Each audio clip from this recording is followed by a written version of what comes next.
Então, boa tarde a todos. É mesmo com muito prazer que estou convosco novamente. Quando recebi o convite, já há bastante tempo atrás, nunca considerei a possibilidade de não aceitar. É de facto um prazer estar cá. A Igreja em Quinta do Conde é uma das igrejas com as quais eu mais me identifico e que mais estimo, e é mesmo um prazer enorme estar convosco para falar sobre um tema que biblicamente parece muito simples. A dificuldade é que nós somos todos seres humanos e passar do papel para a prática torna sempre um pouco mais difícil. Vocês certamente me conhecem e sabem que volta e meia eu consigo ser bastante incisivo sobre os assuntos e levar a voz e vincar uma posição. Se eu hoje o fizer, eu não pretendo fazê-lo, mas se hoje o fizer não é por maldade ou por vontade de fazer alguém sentir-se mal, mas perante a evidência de certos assuntos bíblicos, volta e meia, os crentes lá nas fontinhas dizem que eu consigo ser de um casmurro assim bastante vincado e vou tentar não ser, porque é um assunto delicado. Quando o trataram em relação a mim, talvez há uns 20 anos atrás, tiveram o cuidado e a nobreza de falar comigo corretamente. E se eu puder ajudar-vos em apenas uma fração daquilo em que eu fui ajudado, então certamente vocês serão muito ajudados. Gostaria só de confirmar o tempo disponível. Não estejas preocupado com o tempo. Mas gostava só de confirmar o tempo disponível. Não tenho tempo. Não te preocupes. Portanto, o tempo disponível tu podes ir até às 6 menos um quarto. Obrigado. Eu, quando esquematizei esta pregação, pensei fazê-la em 4 pontos, mais uma conclusão, e depois pensei interessante colocar um ponto 0, e depois subdividi o ponto 0 em 0.1 e em 0.2, e ela foi crescendo. Mas eu gostava de começar por dizer-vos o seguinte. A Bíblia fala que, em determinada altura, a nação de Israel, que já existia enquanto nação, falou com o profeta Samuel nos seguintes termos. Aproximaram-se de Samuel e disseram: olha, Samuel, tu já estás a ficar velho, os teus filhos eles não andam nos caminhos de Deus e, portanto, nós queremos que tu nos dês um rei. E na sequência deste pedido, eles colocaram uma expressão que é a seguinte: dá-nos um rei como todas as outras nações também têm um rei. Muitas vezes nós lidamos em assuntos sérios nos mesmos termos. Nós queremos ser como as outras nações, nós queremos ser como as outras pessoas, nós queremos ser como os outros jovens, e a Bíblia sistematicamente ensina os cristãos a não desejarem ser como os outros. Quando Paulo escreve aos Tessalonicenses, falando acerca da esperança da vida eterna e da morte, ele escreve dizendo: eu não quero que sejam como os demais. Eu não quero que sejam como os outros. Naquela famosa passagem que fala do jugo desigual, que curiosamente não fala de casamento, Paulo diz: saí do meio deles, separai-vos deles. E se há assunto em que nós não queremos ser como os outros, é o assunto do namoro. Se há assunto acerca do qual Deus pede aos seus filhos que não sejam como os outros, é o assunto do namoro. É o assunto do casamento e é o assunto dos filhos. E para começar, é importante vocês perceberem que esta mensagem parecerá loucura à maior parte das pessoas que a ouvirem. Que o ensino da Bíblia acerca do namoro parecerá uma loucura à maior parte das pessoas que vocês certamente conhecem. Mas deixem-me avançar um pouco mais. A Bíblia hoje confrontar-nos-á com decisões terríveis de tomar. Com decisões incrivelmente difíceis de tomar e que posso garantir-vos que nunca serão bem-sucedidas se nós as tentarmos tomar baseados no esforço ou baseados na motivação. Todos certamente conhecem pessoas, nós próprios, conhecemos a nós próprios, a quantidade de vezes que desejamos fazer uma coisa e não conseguimos fazer. A quantidade de vezes que tentamos ler mais a Bíblia e não fizemos, a quantidade de vezes que tentamos ser mais dedicados e não conseguimos, a quantidade de vezes que tentamos ir mais aos cultos e não fizemos, a quantidade de vezes que tentamos tratar as raparigas com o maior respeito e não o conseguimos fazer. Porque quando nós decidimos baseados no esforço, quando nós tentamos decidir sistematicamente baseados no empenho, é uma questão de tempo até fracassarmos.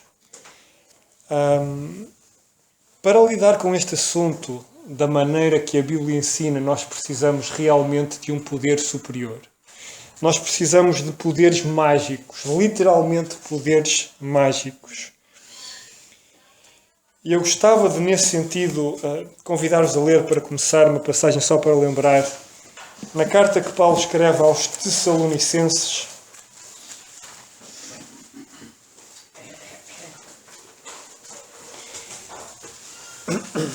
no capítulo 2 da primeira carta, o versículo 13, onde nós lemos o seguinte, primeiro aos Tessalonicenses 2, o versículo 13. Paulo escreve a esta igreja e diz assim: pelo que também damos sem cessar graças a Deus, pois havendo recebido de nós a palavra da pregação de Deus, a recebestes não como palavra de homens, mas segundo é na verdade como palavra de Deus, a qual também opera, outras traduções acrescentam, eficazmente em vós, os que crestes. Nós precisamos deste poder adicional. Nós precisamos destes poderes mágicos que vêm quando nós lemos a Bíblia e cremos no que ela ensina. O namoro é um relacionamento que exige decisões corretas sistematicamente, segundo após segundo, minuto após minuto, dia após dia. E se nós partirmos para ele baseados no empenho, na vontade, é uma questão de tempo até sermos frustrados. Nós precisamos de um poder adicional que não é misticismo, que não é superstição. Eu sei que existe muito nas igrejas evangélicas superstições e tradições e outras coisas do género. Poderíamos falar sobre isso, não vamos fazê-lo. Mas a Bíblia fala do poder que vem quando nós lemos a Bíblia, quando a interpretamos corretamente e quando cremos nela.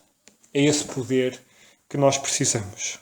Quando nós agimos por fé na Bíblia, bem manejada, bem interpretada, nós recebemos um poder adicional vindo diretamente de Deus e que nos darão capacidades para sermos mais e melhores do que a maioria. Que nos dão a capacidade de sermos diferentes de todas as outras nações. É por isso que a minha intenção hoje é fugir radicalmente de exemplos. Não vos vou dar muitos exemplos. Não quero contar-vos muitas experiências. Com a graça de Deus, gostava de mostrar-vos apenas o que a Bíblia nos conta acerca deste assunto. E se a entenderem, como espero que entendam, e se crerem nela, como oro para que creiam, certamente que o Senhor não falhará na promessa de vos dar o poder para fazer exatamente o que Ele deseja que se faça. Conforme disse, vou evitar exemplos, vou evitar experiências. Os exemplos e as experiências não acrescentam em nenhum assunto mais informação acerca daquela que a Bíblia ensina. E este tem sido o pilar de todas as pregações, desde que eu tenho alguma inteligência espiritual, desde que comecei a perceber um pouco mais o ensino da Bíblia. As experiências que nós temos poderão adicionar peso no sentido em que corroboram o ensino da Bíblia, mas nunca o substituirão. Nunca se elevarão acima dele.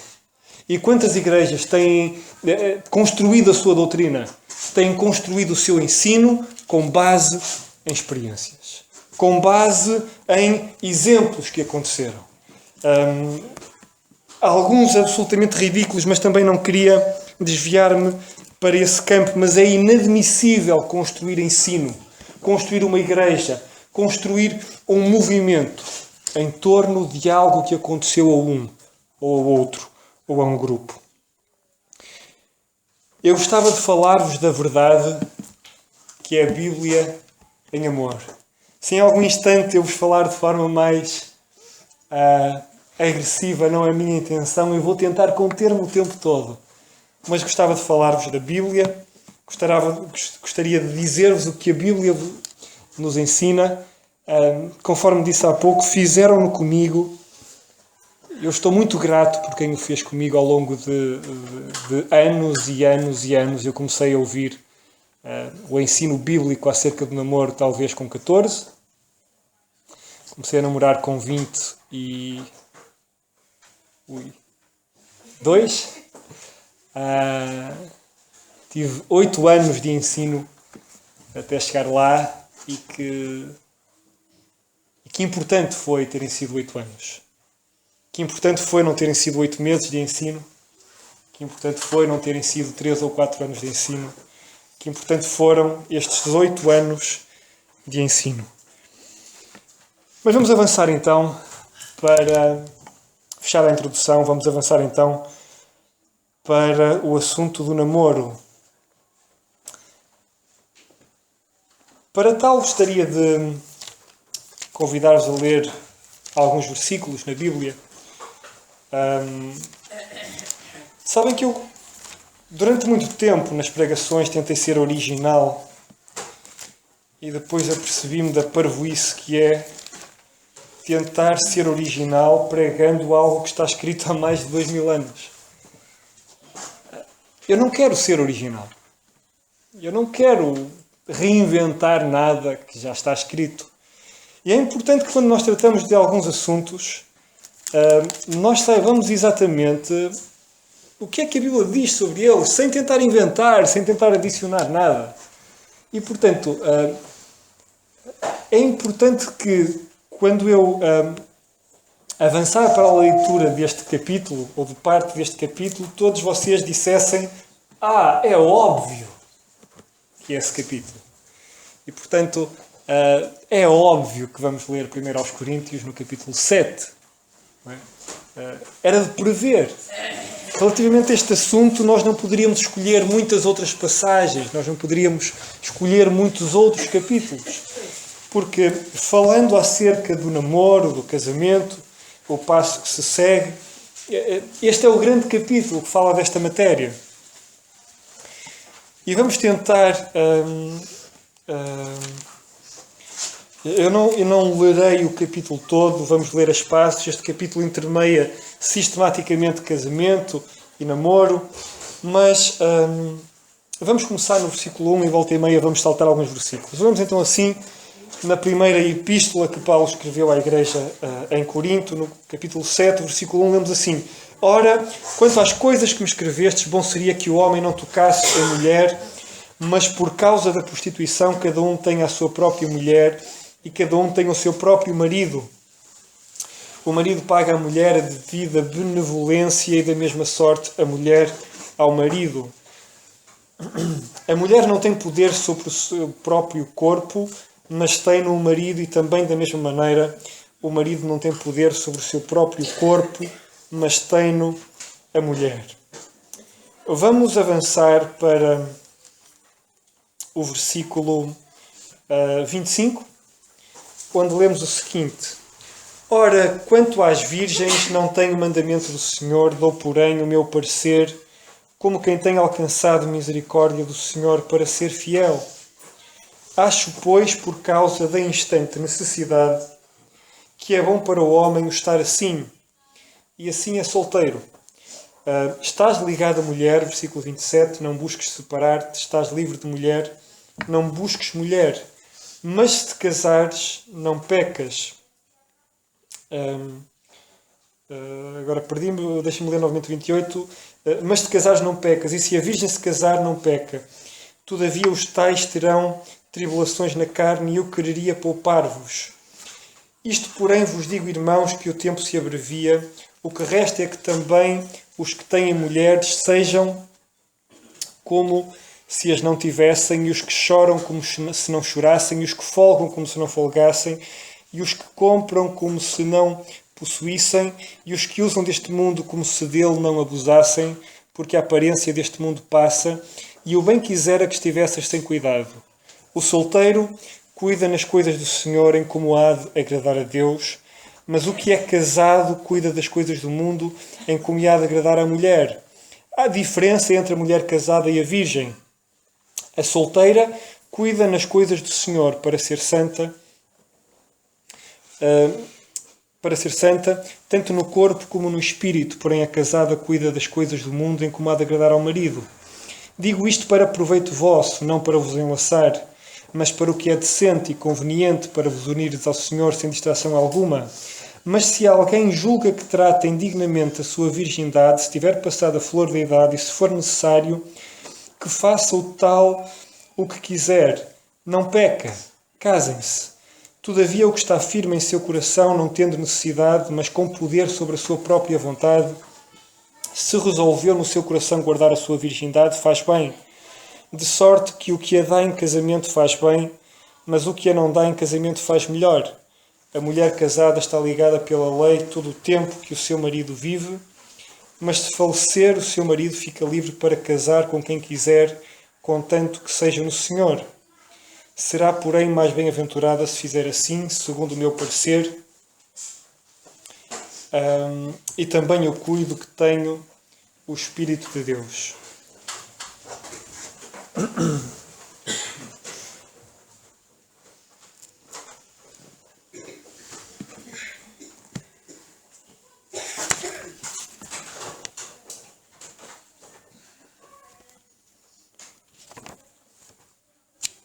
A primeira questão que vamos tentar responder é esta. O que é o namoro? Não é? O que é? Se vamos falar de um tema, convém sabermos que tema é esse, que assunto é esse, qual é o significado da palavra. Se nós definíssemos o namoro apenas pelo que vemos nos corredores de uma escola, nos bancos de jardim, nas toalhas da praia, nos corredores de um shopping, o que seria o namoro? Não é? Se nos sentássemos para tentar escrever aquilo que vemos nestes locais, que definição nos sairia? Certamente que, analisando alguns bancos, alguns corredores, nós diríamos que o namoro é a autorização social para a imoralidade. O namoro é aquele relacionamento em que alguém combina com alguém que entre si podem possuir mutuamente os corpos de cada um conforme quiserem e conforme lhes bem apetecer. Mas deixem-me dizer-vos que possuir o corpo de alguém não é namoro. Possuir o corpo de alguém é casamento.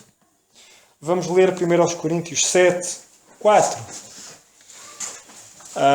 Aqui nós lemos que a mulher não tem poder sobre o seu próprio corpo, mas tem-no o marido. E que o marido também não tem poder sobre o seu próprio corpo, mas tem-no a mulher. Se estão interessados num relacionamento para possuir o corpo de alguém, esse relacionamento chama-se casamento, não se chama namoro.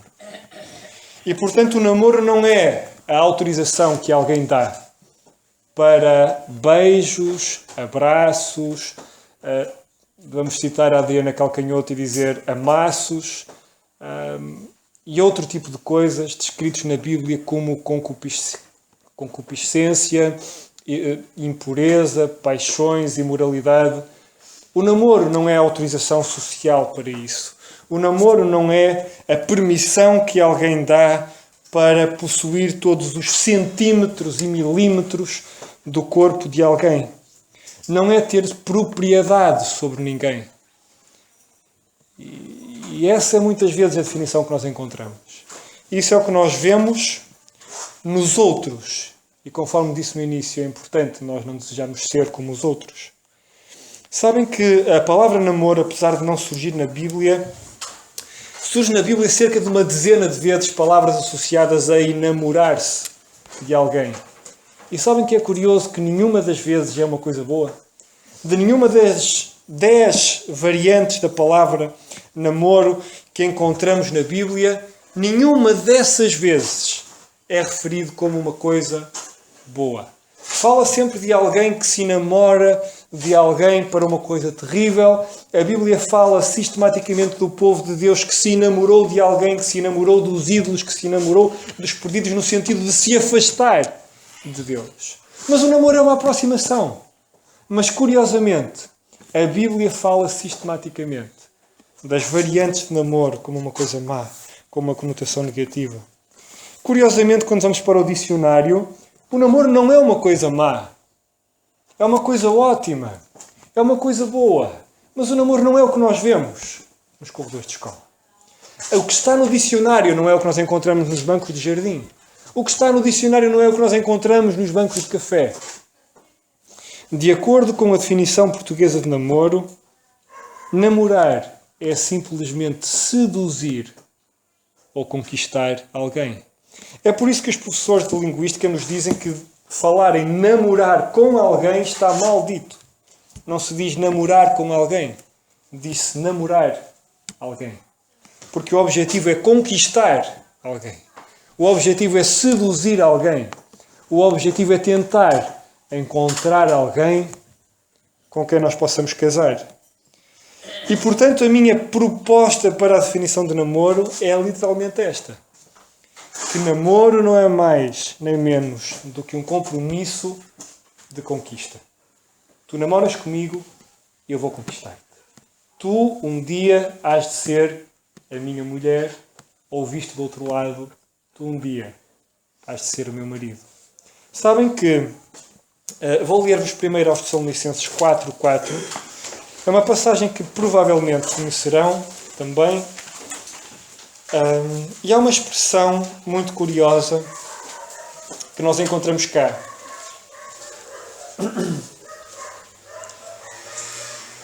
Vamos ler então, para não perdermos o contexto, o versículo 3, onde lemos assim: Porque esta é a vontade de Deus, a vossa santificação, que vos abstenhais da prostituição, que cada um de vós saiba possuir o seu vaso em santificação e honra. Não sei se algum dos irmãos terá uma outra tradução da Bíblia, mas, por exemplo, a tradução que é a Nova Versão Internacional, ela traduz o versículo 4 da seguinte maneira: que cada um aprenda como conseguir uma esposa. Não é? Estes rapazes simpáticos têm que aprender como conseguir uma esposa. É a forma de possuir o seu vaso em santificação e honra. É conseguir uma esposa. Não é conseguir uma namorada. É conseguir uma esposa. E, portanto, namorar é aquele relacionamento em que vocês se aproximam de alguém e dizem que eu estou na disposição de te conquistar. Eu estou na disposição de te levar ao altar. Eu estou na disposição de fazer de ti a minha mulher. Não, e agora comparem e vejam a diferença. Não é eu estou na disposição... Eu nem vou dizer o quê. Não. Vocês sabem, e vamos poupar os nossos ouvidos a certas coisas que ele diz que nós nem sequer devemos mencionar entre nós. Mas é um relacionamento lindo. É um relacionamento em que os pais não se preocupam com as filhas que namoram. É um relacionamento em que os pais não se preocupam com os filhos, os rapazes que namoram. Porque é uma coisa boa. Não é uma coisa que produz vergonha. Não é uma coisa que produz maus sentimentos. É um relacionamento nobre. É um compromisso nobre de alguém que se dispõe a conquistar e a seduzir alguém. Vamos avançar um pouco mais. Isto vai aquecendo cada vez mais. Portanto, é importante não desejarmos ser como os outros. É importante sabermos que se esperam decisões difíceis, que devem ser tomadas com o poder de Deus que vem da crença na palavra de Deus. É importante que saibamos que relacionamento é esse. E vamos avançar para um tema um pouco mais quente, que é quando? Quando? Não é? Quando? Quando é que eu posso deixar o Pedro namorar? A minha resposta, que me é confortável é nunca. Portanto, se houver raparigas interessadas em namorar o meu filho, por mim, nunca. E imagino que muitos pais partilhem da minha opinião. Quando é que as filhas devem namorar? Nunca. Com quem? Com ninguém. Mas se tiveres de ser como, sempre ao meu lado. Não é? Sempre ao meu lado. Portanto, essa é a posição mais segura. E deixem-me dizer-vos que não estarão muito longe do ensino bíblico. Quando começar? Vamos voltar à passagem onde estávamos. Quando, não é? Já estou a ver alguns olhares desiludidos em relação a mim. Mas deixem-me ser solidário. Está bem? Deixem-me ser solidário. Também já lá estive. E também ouvi muitas vezes ainda não. E ainda bem que ouvi muitas vezes ainda não. 1 Coríntios 7, vamos ler o versículo 12.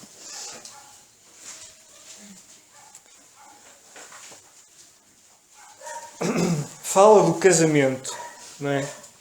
E diz assim: mas aos outros, digo eu, não o Senhor, se algum irmão tem mulher descrente e ela consente em habitar com ele, não a deixe.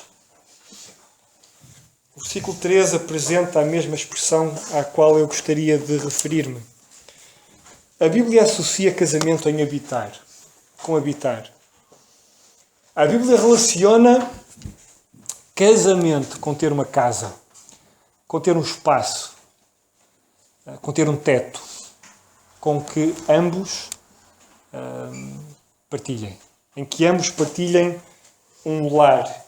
Daí o versículo 10 dizer, por exemplo,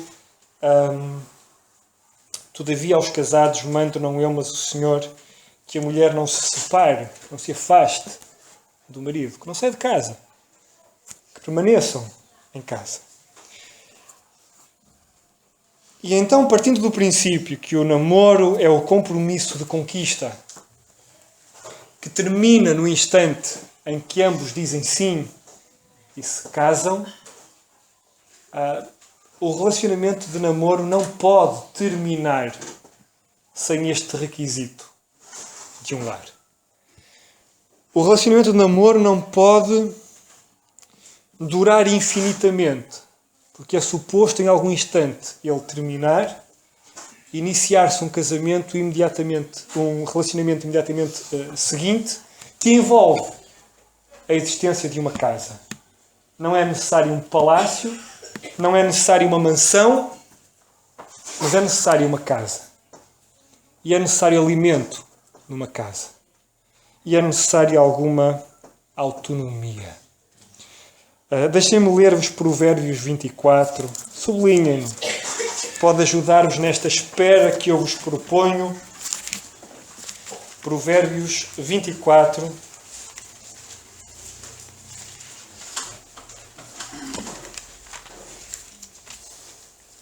O versículo é o versículo 27.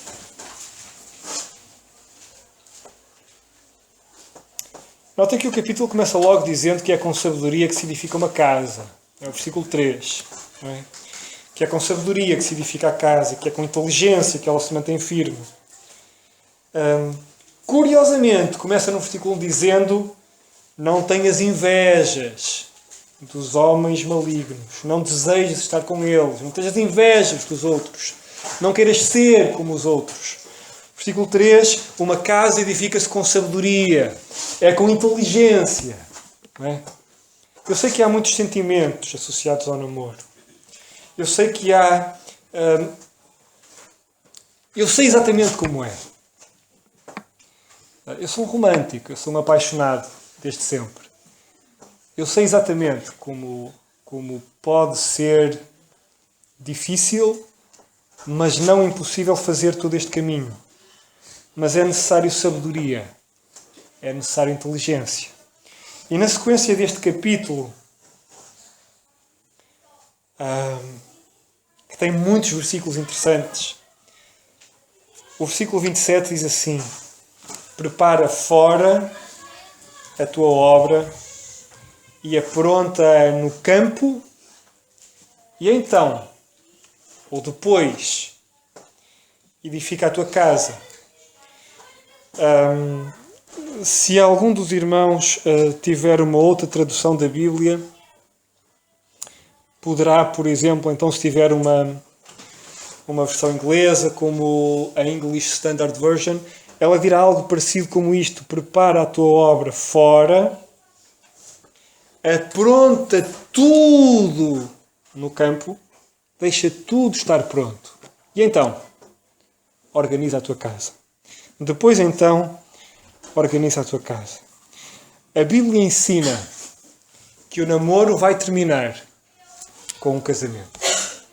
E terminando aí, iniciar-se-á uma fase em que é suposto nenhum de vocês que namora depender de ninguém, a não ser do vosso próprio trabalho, do vosso próprio dinheiro e, obviamente, da bênção de Deus. Mas, certamente, podendo Deus abençoar-vos com dinheiro, Deus não irá sustentar-vos do nada. Não é? Esta coisa do viver por fé não é aguardar que a conta bancária se encha no final do mês. É suposto, enquanto vocês conquistam alguém, aprontarem fora a vossa obra, prepararem tudo, terem o vosso dinheiro, muito ou pouco, terem a vossa casa. Não é necessário um palácio, não é necessário demais, é necessário o suficiente, mas é necessário.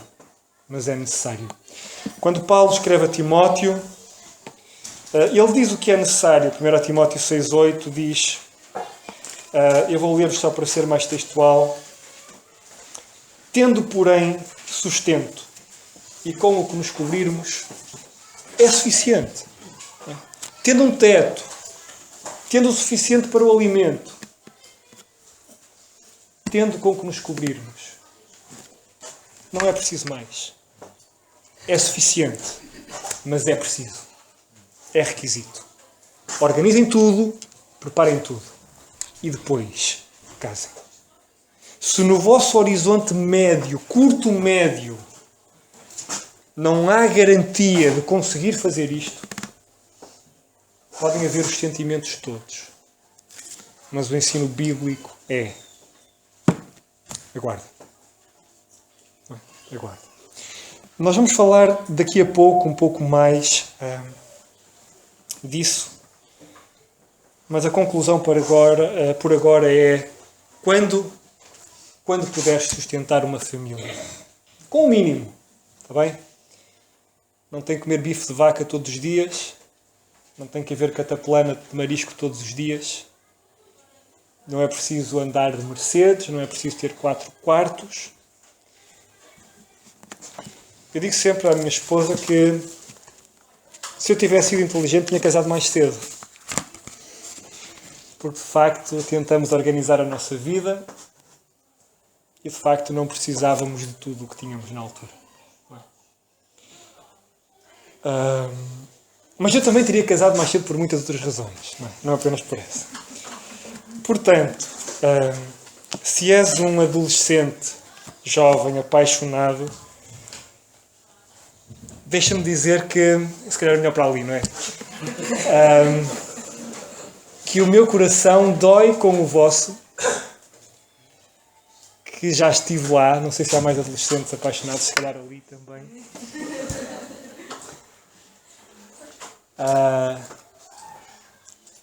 Mas que o Senhor é poderoso para trabalhar eficazmente em vocês que creem no ensino da Bíblia. Vamos avançar. Isto está a aquecer cada vez mais. Com quem? Não é? Com quem? Não é? Com quem? Ok. Vamos andar um bocadinho mais rápido. Com quem? Já ouviram dizer então que para cada panela existe um texto? Certo?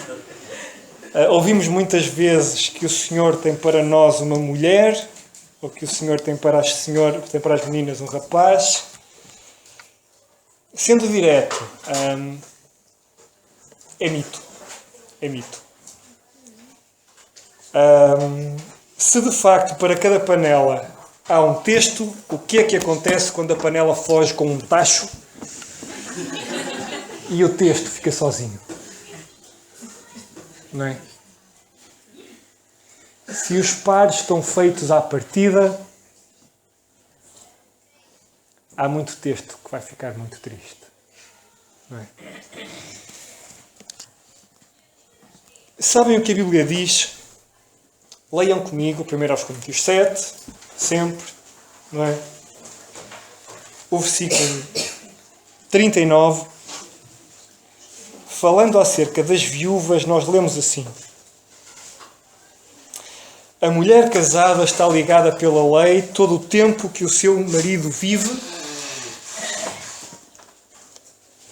mas se falecer o marido, fica livre para casar com quem quiser.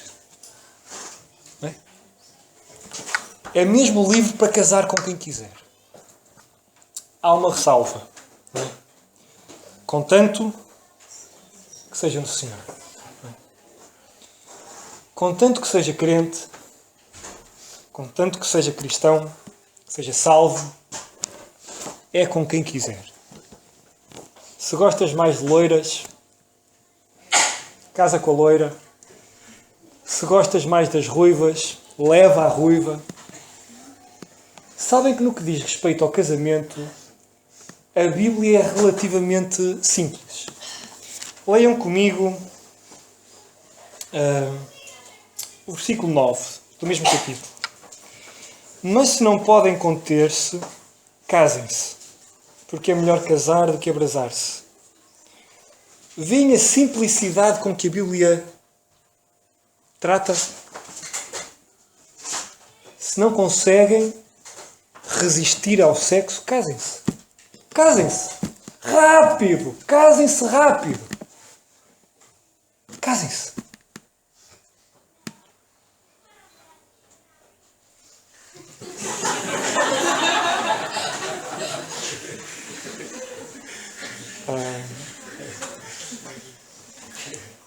A Bíblia dá liberdade de escolha. Está livre para casar com quem quiser. Com quem quiser. Desde que no Senhor. Paulo, quando escreve aos Coríntios, no capítulo 9, ele diz assim: não sou eu apóstolo, versículo 1, não sou livre, não vi eu o Senhor Jesus Cristo, Senhor nosso, não sois vós a minha obra no Senhor. E ele continua no versículo 5, diz assim: não temos nós direito de levar connosco uma mulher irmã? É só isto. É uma mulher irmã. Com quem? Com uma mulher irmã. Podes casar com quem quiser. Com quem quiseres. Desde que no Senhor. E mesmo assim, isso não é garantia de felicidade instantânea. Isso não é garantia de felicidade absoluta. Vou dar-vos um exemplo. Nós, quando conduzimos, nós aproximamos-nos de uma curva e rodamos o volante com um determinado número de graus que se adequa à curva que vamos a fazer. Não é? Mas volta e meia a curva aperta um pouco mais e nós ajustamos. E depois a curva aligeira um pouco e nós reduzimos a inclinação. E depois vira para o outro lado e nós ajustamos novamente. E o casamento é assim. E vocês vão casar e vão ter um namoro equilibrado e depois, ao final do primeiro dia de casado, já estão todos desequilibrados. Não é? Mas depois o Nando fala-vos disso. Já estão todos desequilibrados. E depois há o primeiro almoço em casa dos sogros e aquilo desequilibra logo tudo. E depois nós recuperamos o equilíbrio, não é? Voltamos a conduzir direito e surge o primeiro filho e nós quase que derrapamos, mas controlamos a coisa novamente. Isso vai acontecer o tempo todo. Haverá uma sequência de decisões importantes e a escolha de com quem casar ou com quem namorar é apenas a primeira de muitas boas decisões que se espera que vocês sejam capazes de tomar. Mas com quem? Com quem quisermos. Com quem quiserem. Gostam de alguém? Ela é crente? Podes casar com ela. Se ela é muito gira, melhor para ti. Não é? Melhor para ti.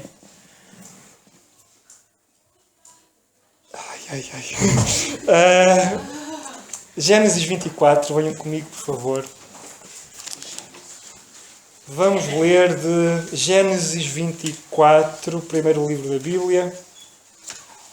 A Bíblia fala de uma mulher bonita.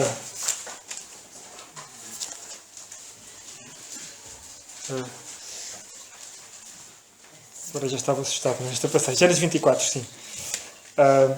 Rebeca. A Bíblia fala de como Isaac conquistou Rebeca. E, aliás, este é um daqueles casos que começa incrivelmente bem e depois vocês analisam o final da vida deles e apercebem-se que eles passaram por dificuldades extremas, apesar de serem perfeitos um para o outro.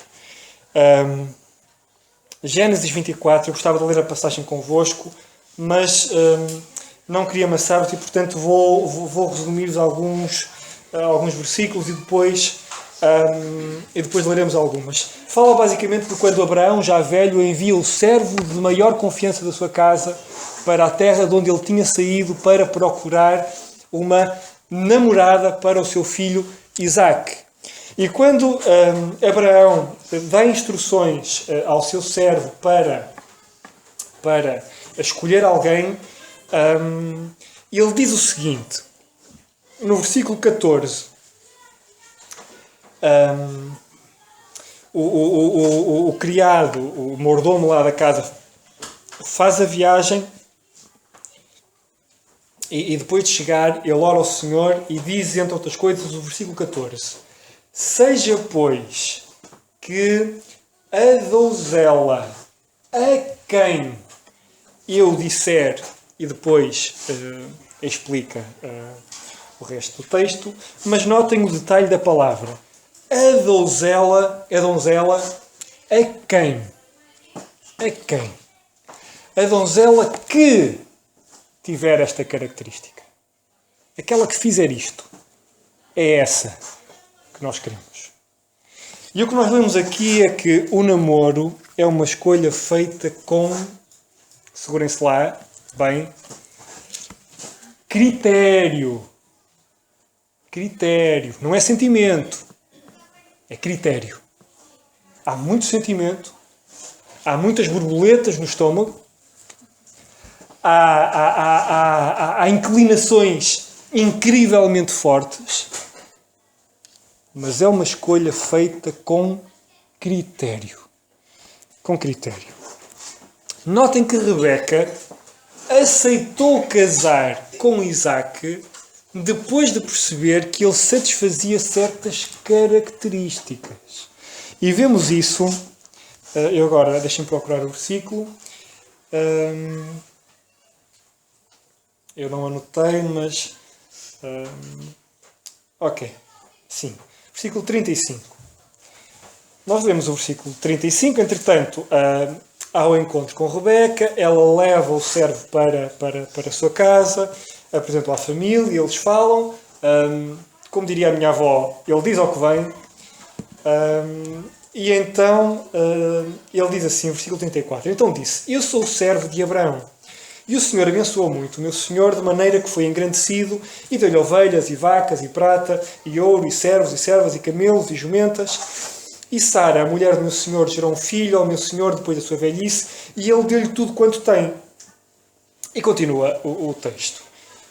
E depois pergunta a Rebeca se ela quer ir, e ela diz, eu vou. E toda a gente, muitas vezes se pensa que Rebeca pensou assim, calma, versículo 35, tem ovelhas, tem vacas, tem prata, tem ouro, tem servos, tem criados.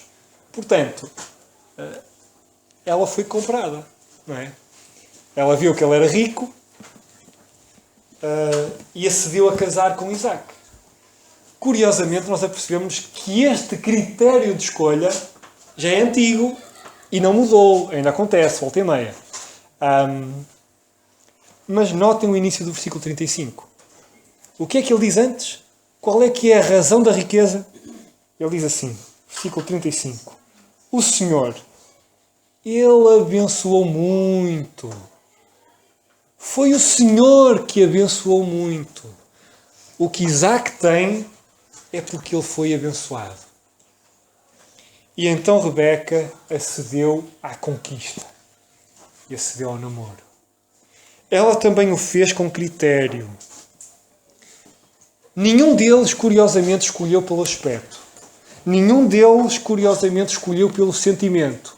Porque não havia forma de confirmar o aspecto e não havia forma de confirmar o sentimento. Mas eles fizeram uma escolha com critério. Com critério. Teria que ser do povo certo e teria que ter as características certas. Quando tu vais escolher quem tu queres, a pergunta que eu faço agora é: quem é que tu queres? Essa pessoa que tu queres? Porquê é que tu queres essa e não queres outra? Porquê é que tu queres essa e não queres outra? É pelos olhos, que são giros? É pelas curvas? É pela inteligência? É pela bondade? É porquê? Porque é isso que tu vais ter. É exatamente isso que tu vais ter. Não é? Se tu escolhes uma mulher bonita, vais ter a mulher bonita. Não é? Vais tê-la. Eu nem vou dizer que o tempo vai passar e isso vai perder. Honestamente, acho que há um tipo de beleza que permanece ao longo dos anos. Mas tu vais ter a mulher bonita que tu queres. E tu vais ter o rapaz atraente que tu queres. Se é isso que tu queres, tu podes ter isso. Se ele é crente e é bonito, tu podes ter isso. Podes ter isso. Escolhe o que é que tu queres. Escolhe. No Senhor, escolhe o que tu queres. Mas se tu percebes que a beleza não é suficiente, se tu percebes que a Bíblia te vai dizer que enquanto esposa lhe deves sujeição, e se tu estás disposta a fazer isso, talvez tu percebas que os músculos não sejam o primeiro elemento da escolha. E se tu vais escolher uma mulher que te acompanhe, talvez tu percebas que o aspecto talvez não seja o primeiro elemento da escolha. E se leres o que acabamos de ler, 1 Coríntios 7, 39, que vai estar ligada ou ligado a essa pessoa até que a morte vos separe, tu se calhar não vais escolher a rapariga popular da escola que manda em toda a gente. E tu se calhar não vais escolher o rapaz musculado lá da escola que domina toda a gente. Porque tu percebes que estar ligado a vida inteira com alguém assim não te é favorável. E favorável é uma palavra bastante branda. Tu podes casar com quem quiseres. É uma decisão, é uma escolha. Pode ser com quem quiseres.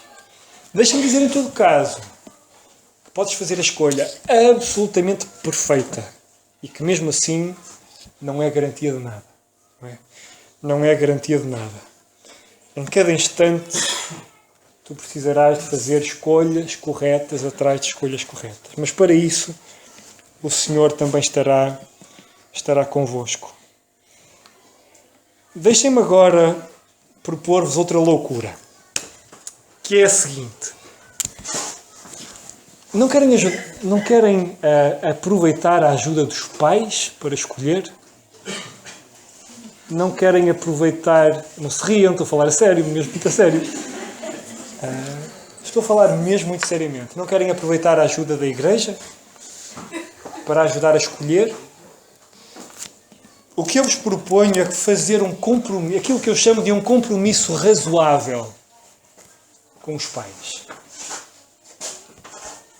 E um compromisso razoável é: combinem lá com os vossos pais algumas coisas que vos ajudem, algumas barreiras. Não vou namorar antes de. É razoável. Isaac fez um compromisso razoável com Isaac quanto às características que Rebeca deveria ter. Faça um compromisso razoável com eles. Não vou namorar antes de começar a trabalhar. É razoável. É um bom compromisso. Já não sei se já alguma vez vos aconteceu isto. Vão às compras. Querem comprar uma camisa. E depois entram na loja e subitamente já estão com o casaco, as calças, a camisola, os sapatos. E alguém diz: calma que tu vieste fui comprar a camisa. Não é? Nós estabelecemos num momento inteligente, num momento em que estamos espiritualmente bem, apercebemos das características que gostaríamos que a namorada tivesse e pensamos nelas e ficamos com uma ideia de quem queremos e depois subitamente vemos alguém em biquíni. Já ignoramos tudo, já esquecemos tudo, já se perdeu tudo e precisamos de alguém que nos diga: tu vieste comprar a camisa. Não é isto que tu queres. Não é isto que te convém. E os pais fazem esse papel melhor do que ninguém. Se não forem capazes de fazê-los com os pais, as igrejas têm um governo que é acessível, que é próximo e que vos pode ajudar. E se a questão é iniciar um relacionamento para a vida, e se a palavra de Deus é tão importante na tua vida, tu certamente escolherás alguém que partilha dessa tua convicção. Aquele senhor não é meu amigo. Quarto ponto. Podes continuar. Não. Não tem problema. Quarto ponto. O que é, quando, com quem, como. Como? Como é que se namora? Como é que se namora?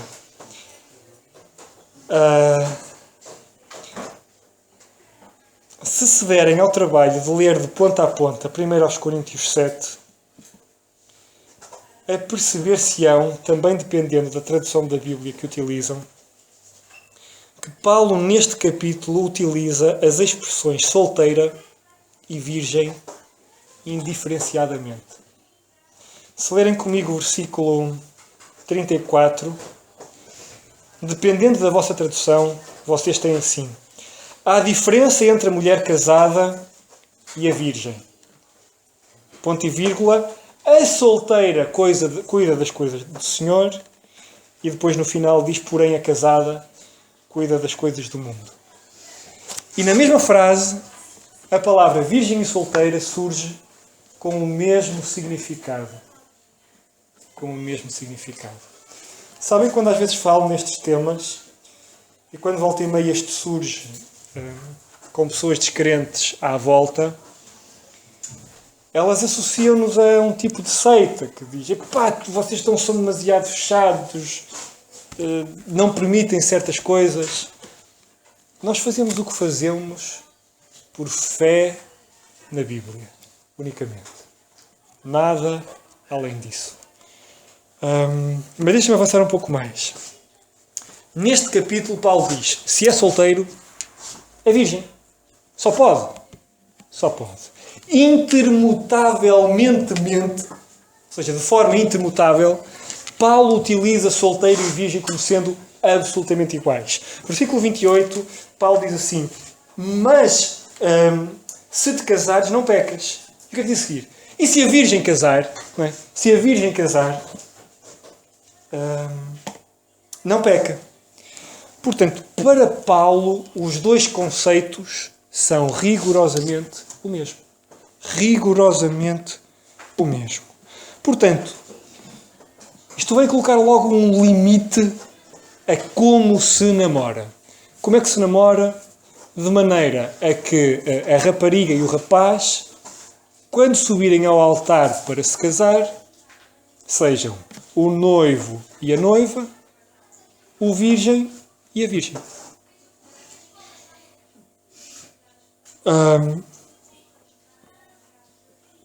O que é que se pode dizer, mas tu estás fora da realidade?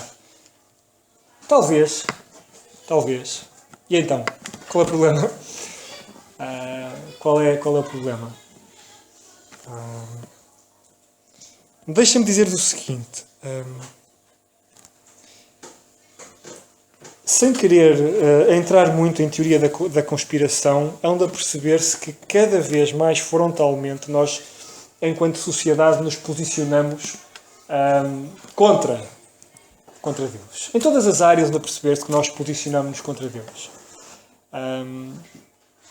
O sexo é algo extraordinário que Deus criou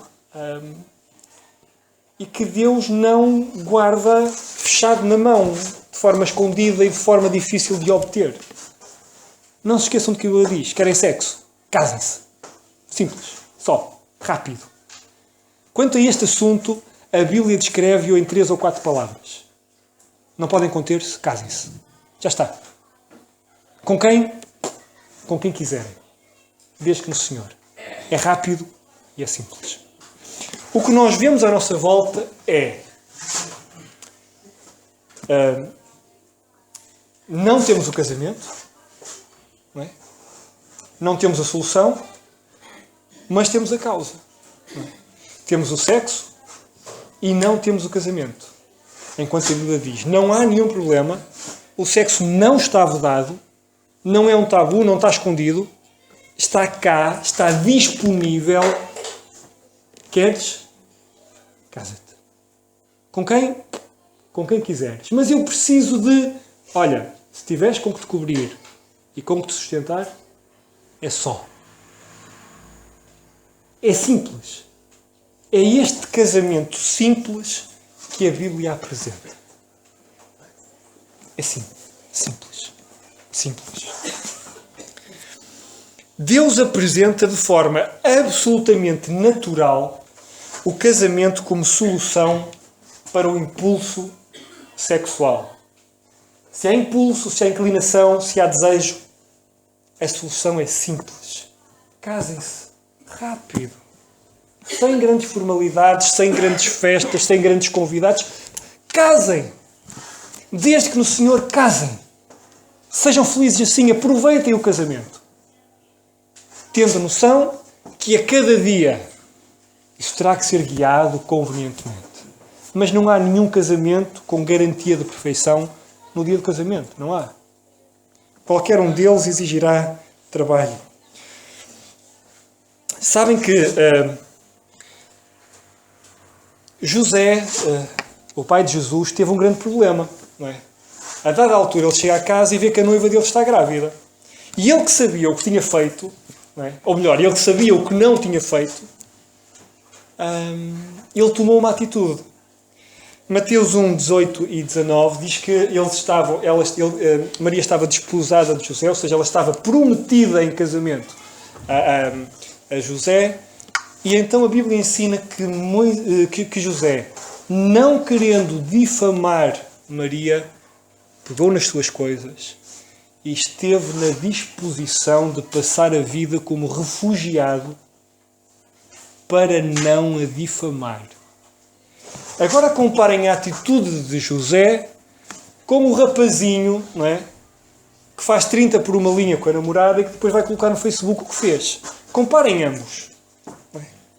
E as meninas perguntem qual é o marido que vos convém. Não é? Qual é o que vos convém? É aquele que está disposto a fazer a trouxa e desaparecer para que vocês não sejam difamados? Para que Maria pudesse dizer, olha, ele engravidou-me e fugiu, e ela não sofrer a penalização da lei? Estão a ver o calibre de um homem que se deseja? Não é um rapaz que não sabe o que vai ser na vida. Sabem que o versículo 25, vamos ler lá no instante, Mateus 1, 25, E eu prometo terminar muito em breve.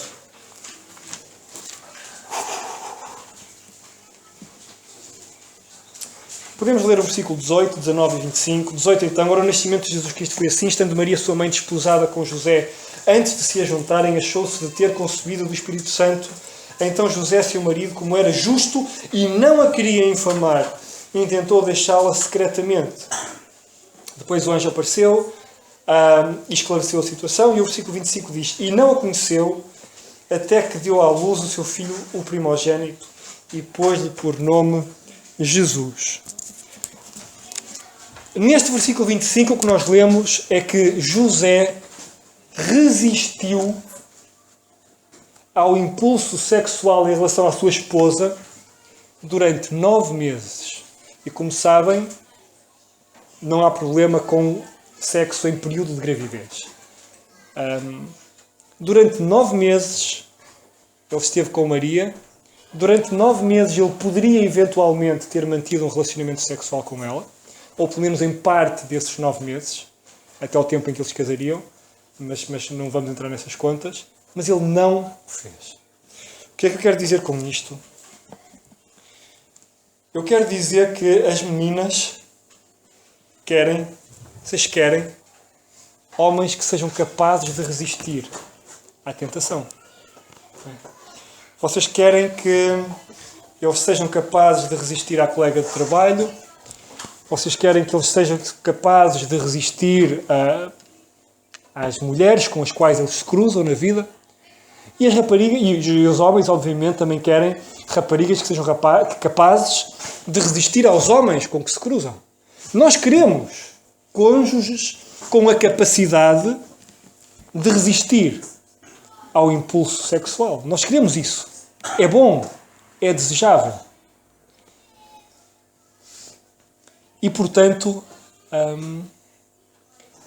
deixem-me levantar uma questão. Se vocês namoram, e falando para quem? Agora para os rapazes, para não massacrar, falo sempre para as raparigas, por ser rapaz, portanto, falando para os rapazes, e se ela não te consegue resistir, como é que tu sabes que ela vai resistir ao colega musculado que trabalha com ela quando tu não estás? Como é que tu sabes isso? Como é que tu sabes isso?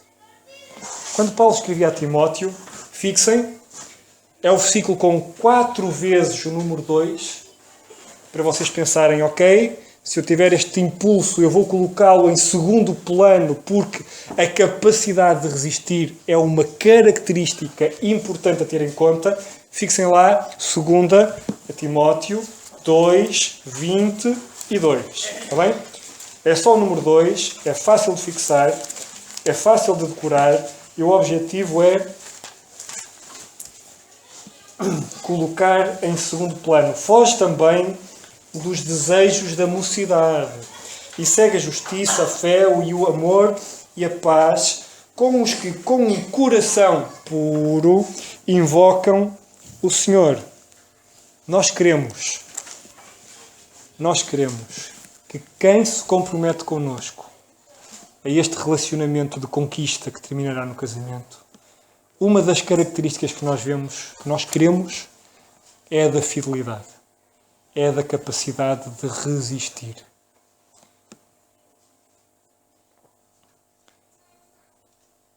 Então, se o sexo está então vedado por Deus aos namorados, e não apenas, como é que eu ia dizer?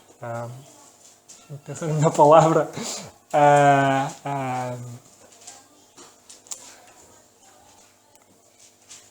e não apenas o sexo no sentido cru da palavra, mas outro tipo de aproximações e outro tipo de intimidade não descritos socialmente como sexo, não é? Mas tendo em conta que a Bíblia descreve este relacionamento como um período de pureza, de pureza, vocês percebem o que eu quero dizer?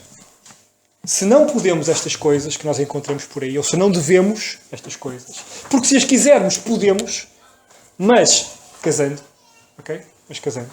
E como viram, casar não está assim a uma distância tão inacessível. Não é necessário ser milionário, não é necessário, é necessário ter um trabalhinho, pãozinho na mesa e uma casa pequenina. Ok? É literalmente como a música que eu não sei quem diz, que é amor e uma cabana. E já está. Está bem? Portanto, se no namoro não é possível fazer estas coisas, o que é que a gente está a fazer? Não é? O que é que a gente está a fazer? Olhem, só um parênteses rápido. Podem passar tempo com os pais, não é?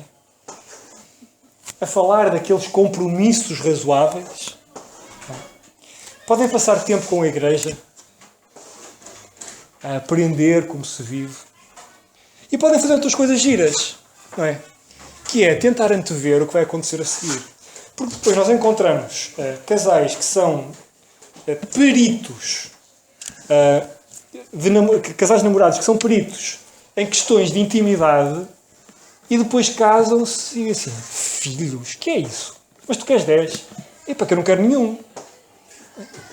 Às tantas, é um assunto para falar antes. Não é? E depois ele diz, olha, eu quero ser missionário no Burundi. Ele diz, mas eu não quero sair a um raio de mais de 100 metros de casa da minha mãe. Não é? E depois? Não é? 1 aos Coríntios 7:33 é a passagem de sempre. Não é? O que é casado cuida nas coisas do mundo em como há de agradar à mulher. Vejam antes o que é necessário para agradar. Vejam antes. Não esperem para depois para saber que ela gosta de reboçados, ou que gosta de chocolates, ou que gosta de flores, ou que gosta de outra coisa qualquer. Saibam antes. Conquistem antes. Aprendam a agradar um ao outro antes. Façam escolhas de base. Filhos, igreja, finanças, prioridades, onde morar, onde namorar. Se ficam na igreja de um, se ficam na igreja do outro.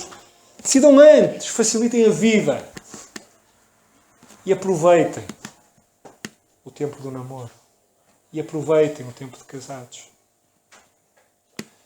Olhem, eu não vos vou levar mais tempo. Vou concluir dizendo o seguinte.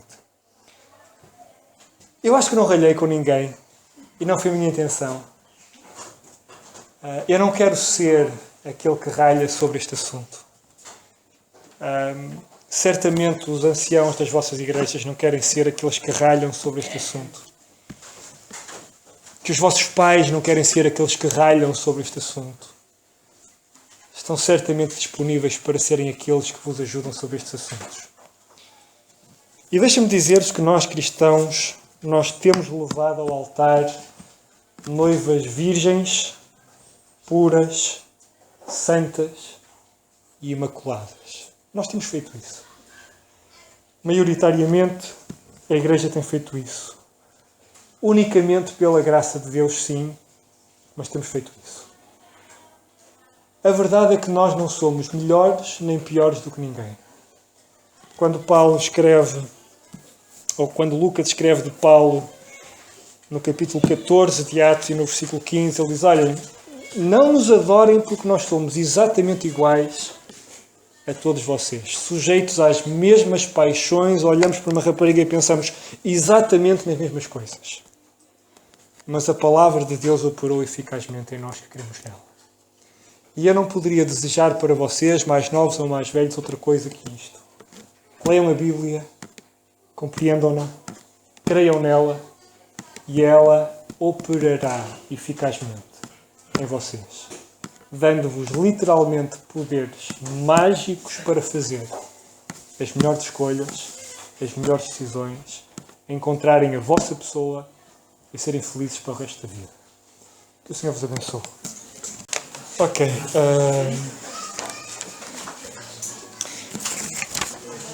Não sei se conseguem ver, mas aqui estão 13. Foram cortadas 1, 2, 3, 4. Ok?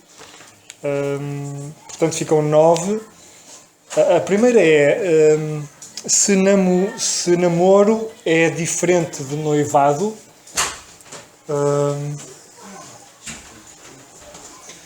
Não sei. Não sei responder. Não sei responder. Posso apenas dizer que posso tentar responder com outra pergunta, que é se, de acordo com a tradição habitual, o noivado é a promessa de casamento, tendo em conta a definição que demos, que lugar ocupa o namoro? Não é? Portanto, talvez devêssemos passar diretamente para o noivado. Pronto, e daria esta resposta por dada. Pode ser? Quanto tempo deve ou pode durar? Também não sei. Dependendo das circunstâncias, obviamente, e desde que se satisfaçam os requisitos,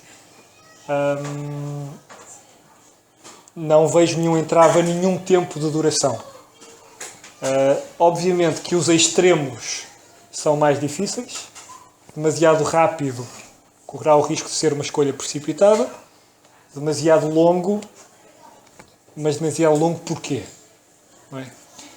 Tal como vimos, a Bíblia fala do casamento como algo relativamente rápido. Se não podem conter-se, deverão então casar-se. Portanto, quanto tempo? Não posso dar uma resposta específica, mas cada um deverá estudar o caso. Ou são os pais, ou são os anciãos nas igrejas. Certamente não serão mal guiados. Pedir ou não consentimento aos pais. Eu pedi. Numa atitude de respeito, por várias razões.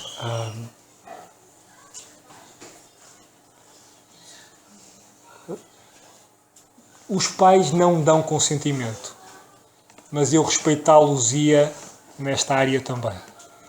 Uma decisão destas sem o compromisso, sem o apoio dos pais, será difícil.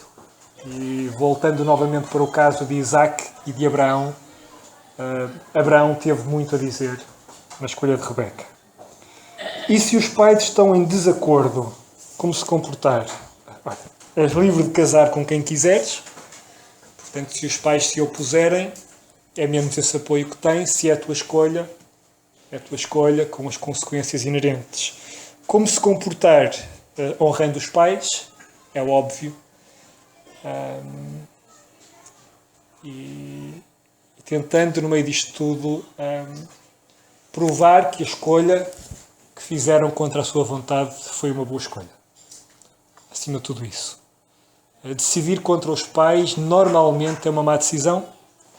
Se é mesmo para ser contra os pais, então que seja uma decisão mesmo muito boa. Portanto, respondi à sétima também. Se deve sair de casa se os pais estão em desacordo, parece-me. Penso que não há razão para isso. Onde se encaixa o sentimento individual da jovem quando os pais... Portanto, a mesma questão diz, se os pais estiverem em desacordo, como se comportar, obedecer ou desobedecer aos pais, deverá sair de casa. Onde se encaixa o sentimento de cada um quando os pais reprovam. É uma situação difícil, mas se a tua escolha é contrária à escolha dos pais, se é o que tu queres, se é no Senhor, se os teus critérios são diferentes dos teus pais, confirma bem se os teus critérios são melhores do que os dos teus pais, e a escolha é tua. És livre para casar com quem quiseres, desde que o Senhor. Comportamento em público, qual a sua importância como testemunho? Imensa, não é? Imensa. A Bíblia ensina que não devemos dar escândalo sob nenhuma circunstância e, portanto, como certamente calcularão, tudo aquilo que nós fazemos noutras áreas é sempre filtrado por quem nos observa, muito mais em áreas cuja facilidade de cair em tentação é maior. Portanto, qual o seu valor? Importância? Imenso. E, finalmente, o aconselhamento com amigos sobre as nossas escolhas é relevante. Se te aconselhares com os pais, provavelmente não precisarás de conselhos de amigos. Se te aconselhares com os anciãos da igreja, provavelmente não precisarás de chegar a essa fase. Há bons amigos mas se tens 16 anos e te vais aconselhar com o teu amigo de 16, ele vai-te aconselhar mal. Não é? É por isto, até nisto a igreja é uma coisa excelente. Porque a igreja permite que miúdos de 16 anos tenham amigos de 40. Não é? Tenham amigos chegados com 30, com 40, com 50, com os quais podem falar. Mas eu utilizaria esta hierarquia. Pais, os anciãos da igreja e amigos cristãos mais velhos. Portanto, esta estaria. Há mais uma pergunta, não sei se há mais alguma além destas. Queria só gerir o tempo. Pronto. A pergunta é: ao fazer sexo com um namorado, terei de casar com ele? Embora hoje veja que errei, já não veja nele o homem que Deus escolheu para mim. Ok. À primeira pergunta, ou seja, eu vou responder à pergunta. Depois não sei se vou comentar a afirmação. A pergunta é: ao fazer sexo com o namorado, terei que casar com ele? Leiam comigo, por favor.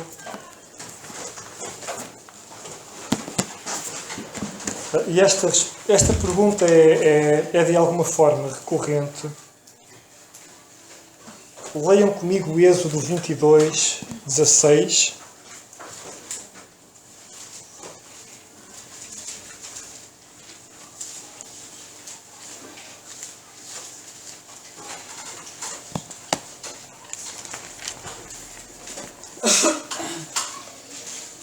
Êxodo 22, 16.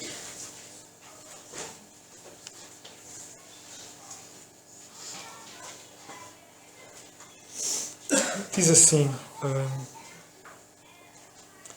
se alguém enganar alguma virgem que não for desposada, ou seja, que já não estiver prometida a alguém, que já não esteja noiva de alguém, e se deitar com ela, certamente a adulterará por sua mulher. Se alguém enganar alguma virgem que não for desposada e se deitar com ela, certamente a adulterará por sua mulher.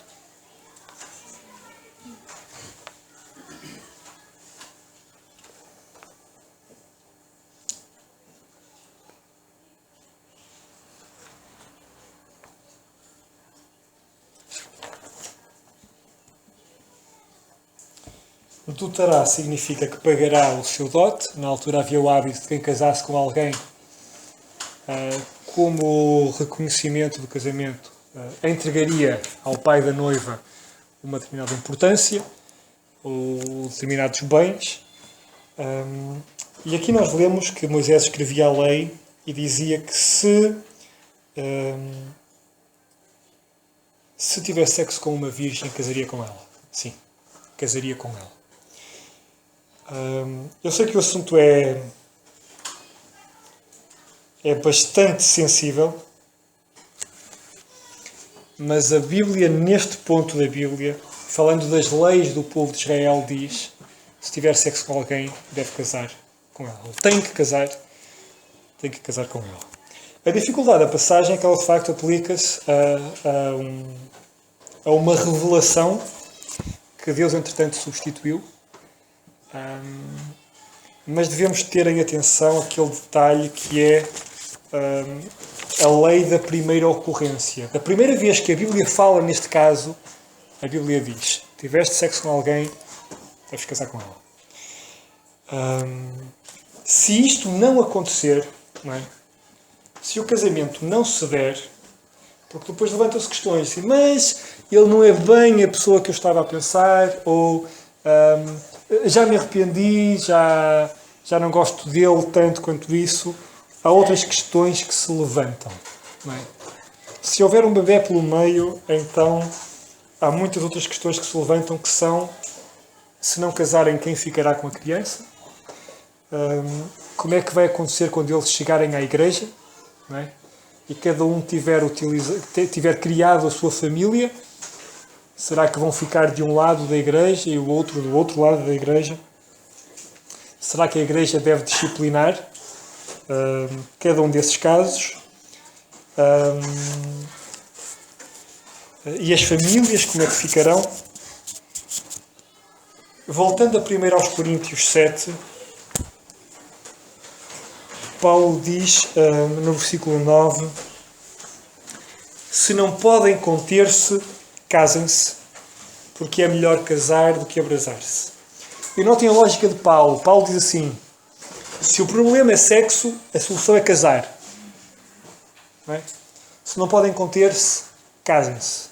Se antes de haver sexo a solução é casem-se, creio que depois de haver, a solução também é casem-se. Casem-se. Mas ele não é a pessoa perfeita que eu queria. Olha, nem eu. Nem eu sou. Não é? E ninguém é. E a Ana com que eu casei não é a Ana com que eu namorei. E a Ana hoje não é a Ana com quem eu casei. Eu também não sou. E quando chegar lá acima amanhã não vou ser o marido que fui ontem. E nós contamos com muita coisa e todos nós mudamos muito e todos nós nos adaptamos. E a cada dia temos que conquistar a pessoa com quem estamos casados, e a cada dia temos que escolher, e a cada dia temos que sacrificar-nos. Cada dia podemos usufruir do amor de alguém, e isso é uma bênção incrível. Portanto,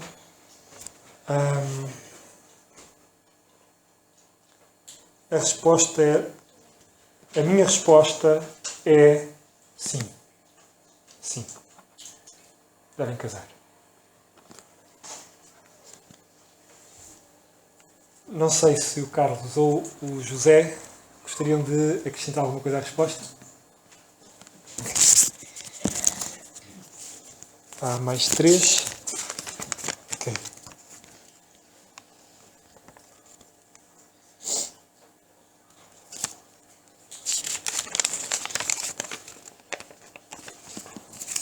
Namorar à distância, sim ou não? Por que não? Por que não? Não há tanta parte do abraçar, não é? Tem a vida facilitada. Podem concentrar-se no que é importante. Por que não? Há vários casais aqui presentes que namoraram à distância, não é? Aconselhem-se com eles. O Carlos foi um deles, certo? O Nuno e a Sara são outro. Deixa-me ver o José Luís lá em baixo, o João Paulo e a Dora. Há imensos. Sim ou não? Eu não digo sim. Também se eu gosto de alguém que está aqui ao pé, não vou afastar-me para ser namoro à distância. Porque não? Portanto, se é possível, sim. É possível. Muitos tenham-no feito. São famílias felizes, são famílias fiéis. Por que não? É incorreto escolher conquistar alguém que está à distância? Novamente, não. Se não for, é incorreto namorar alguém que está geograficamente longe? Não é. Obviamente que, ressalvando aqui esta questão que sabem que é impossível casar à distância. Está bem? Entretanto, é necessário resolver a questão da distância. É necessário que finalmente se aproximem. Isso tem custos financeiros, tem custos sentimentais para a família também. Devem gerir a situação com cuidado. Mas se é a vossa escolha, se é no Senhor, sim. A última questão é: e se a pessoa que amarmos tiver todas as características boas de um cristão, mas as pessoas à nossa volta não gostarem do facto dessa pessoa não ser boa o suficiente para a pessoa com quem vai ficar? Ok, tenho que começar a escrever um bocadinho mais claro.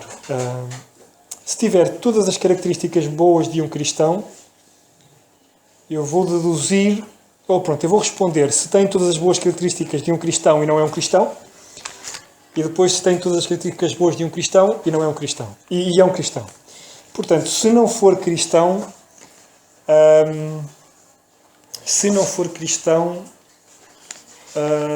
é um pecado. É um pecado. Pensar que nós somos diferentes é uma ilusão muito grande. É uma ilusão muito grande. Eu não falei muito da questão de namorar perdidos. Eu antes dizia descrentes, mas agora digo perdidos. Porque perdidos diz um pouco mais do estado de alguém. E namorar um perdido é namorar alguém com a certeza de que naquele instante o seu destino eterno é a perdição eterna. É o sofrimento eterno. É namorar alguém que à partida vai escolher estar do outro lado da barricada. Isso só por si é uma má escolha. É uma má escolha de forma inteligente, porque estás a escolher alguém que não vai seguir o teu caminho. Estás a escolher alguém que vai colocar-se à frente do teu caminho. Acima de tudo, estás a escolher contra a vontade de Deus, estás a escolher contra a Bíblia. E se Deus ocupa algum lugar de destaque na tua vida, tu não vais querer fazer essa escolha, garantidamente. Se tem todas as boas características de um cristão e é um cristão, mas as pessoas à volta não gostam, eu vou dizer o que disse há bocado. Fala com os teus pais, fala com os anciãos da tua igreja, fala com amigos crentes mais velhos em que confias, e no final a escolha é tua. Podes casar com ele se quiseres. Podes casar com ele se for uma boa escolha. Quanto ao ser bom o suficiente para casar, ninguém é bom o suficiente para casar com a Ruth, portanto ficam já a saber. Mas também nunca ninguém vai ser bom o suficiente para casar com o filho de alguém ou com a filha de alguém. Não é? Agora, eu gosto sempre daqueles sogros que dizem que não perderam uma filha, mas ganharam um filho. Não é? Isso também é importante. Quando nós casamos, nós ganhamos uma família, ganhamos pessoas importantes, e isso também é uma bênção adicional que vem do lado de fora de quando nós casamos. Se tens as características de um cristão e tu gostas, fala com os teus pais. Há características boas que não são más em lado nenhum do planeta. Se ele é honesto, se ele é sincero, se ele é justo, se ele é reto, se ele é respeitador, nunca ninguém dirá que isso é mau, em lado nenhum. Portanto, se ele tem essas características e tu gostas dele ou gostas dela, dá graças a Deus e, se quiseres, casa com ele. Estão as perguntas e as respostas.